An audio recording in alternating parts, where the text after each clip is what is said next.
and in 2000 the GAPJC upheld that. That Benton ruling is frequently cited. In that same year, the Presbytery upheld the Synod of the Presbytery of the Redwoods versus Spar, and they ruled that since Christian marriage can only be between a man and a woman, according to the Constitution, same-sex ceremony can never be a marriage, and that was for a time where things stood.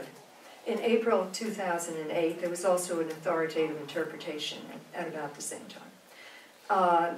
In April 2008, Spar versus Redwoods Presbytery, a minister officiating at a same-gender union when gay marriages were legal in California, the GAPJC repeated that marriage was between a man and a woman according to the PCUSA, and any officer performing a ceremony for a same-gender couple could not call it a marriage, nor could Christian marriage liturgy be used, and there had to, the minister had to maintain the distinction between the two.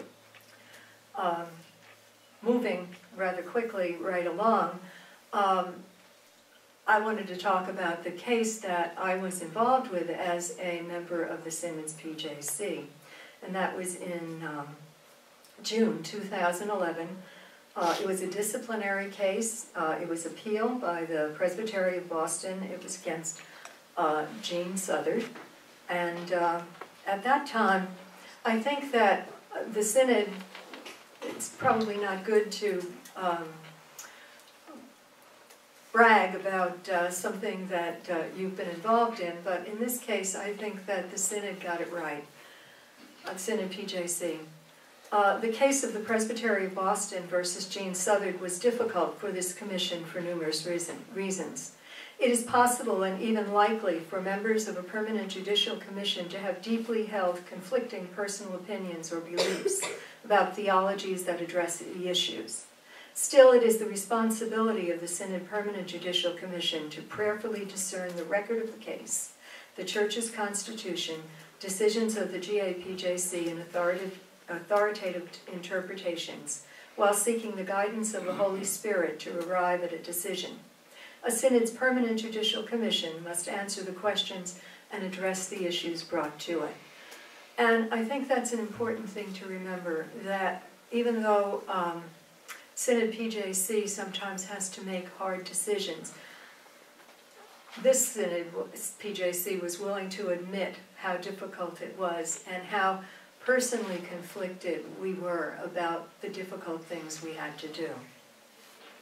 The decision we made came down to what has been called in the denomination the damned if you do and damned if you don't decision. It was interesting. I remember someone asking me after it came out if I would interpret it to him, and I said, well, just read it. And he said, could you tell me what it says?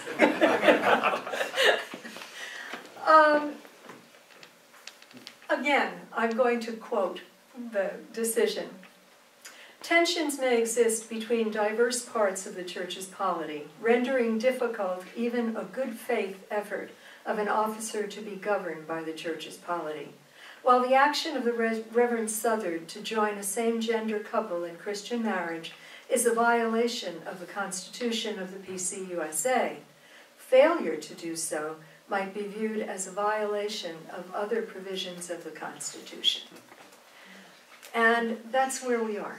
We are at that point. Our polity at this point still says that a marriage is between a man and a woman. Christian marriage is between a man and a woman. And yet, as teaching, I almost got that mixed up.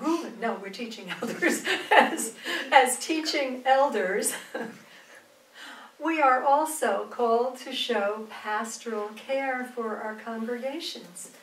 And if a couple comes and wants to be married, and that's important to them, and that affects their faith and their life together and the lives of their family, I can't see how a pastor can turn them away and not be a pastor.